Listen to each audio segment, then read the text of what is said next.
Indian cinema ലോകത്തെ അതിശയിപ്പിച്ച വിജയമായിരുന്നു 2022-ലെത്തിയ കാന്താര. ഒരു ജനതയുടെ അസ്തിത്വത്തിലേക്കുള്ള തിരിഞ്ഞു നടപ്പായിരുന്നു ചിത്രം.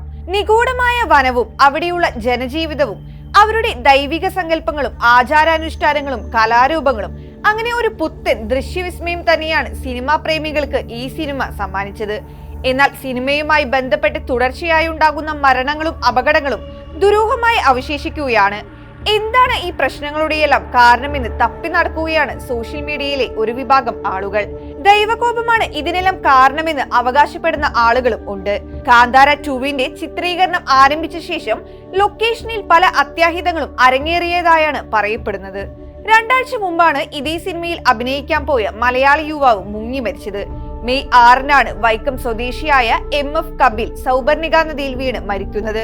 ഉടുപ്പി ജില്ലയിലെ കൊല്ലൂരിൽ ചൊവ്വാഴ്ച വൈകിട്ട് 4 മണിയോടെയായിരുന്നു അപകടം. സഹപ്രവർത്തകരുമായി സൗപർണിക നദിയിൽ കുളിക്കാൻ ഇറങ്ങിയ യുവാവ് ഒഴുക്കിൽപ്പെടുകയായിരുന്നു. കൂടെയുണ്ടായിരുന്നവർ ചേർന്ന് യുവാവിനെ ഉടൻ തന്നെ മുങ്ങിയെടുത്ത് അടുത്തുള്ള ആശുപത്രിയിൽ എത്തിച്ചെങ്കിലും ജീവൻ രക്ഷിക്കാൻ കഴിഞ്ഞില്ല. തെയ്യം കലാകാരനായിരുന്നു കപിൽ. കപിലിന്റെ മരണത്തോടനുബന്ധിച്ച് അദ്ദേഹത്തിനോടുള്ള ആദരസൂചകമായി സിനിമയുടെ ചിത്രീകരണം താൽക്കാലികമായി നിർത്തിവച്ചിരുന്നു. ചിത്രത്തിൽ പ്രധാന വേഷത്തിലെത്തുന്ന കന്നഡ താരം രാകേഷ് പൂജാരി അടുത്തിടെയായിരുന്നു കുഴഞ്ഞു വീണ് മരിച്ചത്. ഹൃദയാഘാതത്തെ തുടർന്നായിരുന്നു മരണം.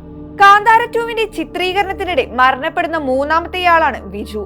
ബംഗളൂരുവിലെ ലൊക്കേഷനിൽ വെച്ചായിരുന്നു അന്ത്യം. ലൊക്കേഷനിൽ ജൂനിയർ ആർട്ടിസ്റ്റുകൾക്കായി ഒരുക്കിയ ഹോം സ്റ്റേയിലായിരുന്നു വിജുവിന്റെ താമസം. ഇവിടെ വെച്ച് പുലർച്ചെ കടുത്ത നെഞ്ചുവേദന അനുഭവപ്പെട്ട വിജുവിനെ ആശുപത്രിയിൽ പ്രവേശിപ്പിച്ചെങ്കിലും ജീവൻ രക്ഷിക്കാനായില്ല. കാന്താര ചാപ്റ്റർ 2-ന്റെ ചിത്രീകരണത്തിന് മുമ്പും നിരവധി തിരിച്ചടികൾ സിനിമാ പ്രവർത്തകർ നേരിട്ടിട്ടുണ്ട്.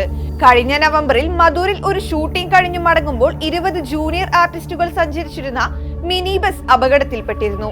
ബസ് മറിഞ്ഞ് ചിലർക്ക് പരിക്കേറ്റെങ്കിലും ഗുരുതരമായ കേസുകളൊന്നും റിപ്പോർട്ട് ചെയ്യപ്പെട്ടില്ല. സംഭവത്തിന് ശേഷം മോശം കാലാവസ്ഥ കാരണം സിനിമയ്ക്കായി നിർമ്മിച്ച വലുതും ചിലവേറിയതുമായ ഒരു സെറ്റ് സാരമായി തകർന്നതായും റിപ്പോർട്ടുകൾ പുറത്തു വന്നിരുന്നു. ശക്തമായ മഴയും അപ്രതീക്ഷിതമായ മഴയും നാശം വിതച്ചു. ഇത് ഋഷഭ് ഷെട്ടി നായകനാകുന്ന ചിത്രത്തിന്റെ നിർമ്മാണത്തിൽ കൂടുതൽ കാലതാമസത്തിന് കാരണമായി. ശേഷം ജനുവരിയിൽ കാന്താര ചാപ്റ്റർ 2-ന്റെ ചിത്രീകരണ സംഘവും പ്രാദേശിക ഗ്രാമവാസികളും തമ്മിൽ ഗുരുതരമായ തർക്കം ഉടലെടുത്തു. ശരിയായ അനുമതിയില്ലാതെ കാട്ടിൽ സ്ഫോടക വസ്തുക്കൾ ഉപയോഗിച്ചതിന് ഗ്രാമവാസികൾ സംഘത്തെ നേരിട്ടു. ഇത് ഒരു ഏറ്റുമുട്ടലിലേക്ക് നയിക്കുകയുണ്ടായി.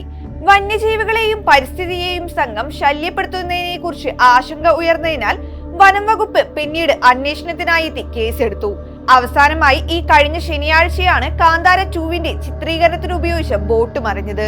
ശിവമോഗ ജില്ലയിലെ റിസർവോയറിൽ ഷൂട്ടിങ്ങിനായി ഉപയോഗിച്ച ബോട്ടായിരുന്നു മറിഞ്ഞത്. എന്നാൽ സിനിമയിൽ പ്രവർത്തിച്ച 3 പേരുടെയും തുടർച്ചയായ മരണങ്ങൾ ദൈവകോപം കൊണ്ടാണെന്നാണ് സോഷ്യൽ മീഡിയയിൽ ഒരു കൂട്ടർ വാദിക്കുന്നത്. ഹിന്ദു വിശ്വാസങ്ങളുടെ ഭാഗമായ കലാരൂപങ്ങൾ ഇതിവൃത്തമായ കഥാതന്തുവായിരുന്നു കാന്താര 1-ന്റേത്. അതിനാൽ വിശ്വാസങ്ങൾ സംബന്ധിച്ച സിനിമ എടുത്തതിനാലാണ് സിനിമാ പ്രവർത്തകർ മരിച്ചതെന്നാണ് ഒരു വിഭാഗത്തിന്റെ പ്രചരണം. അങ്ങനെയാണെങ്കിൽ ഈ സിനിമ ഇറങ്ങിക്കഴിഞ്ഞാൽ കാണാൻ പോകുന്നവർ മരണപ്പെടുമോ എന്നും സോഷ്യൽ മീഡിയയിൽ ചോദ്യങ്ങൾ ഉയരുന്നുണ്ട്.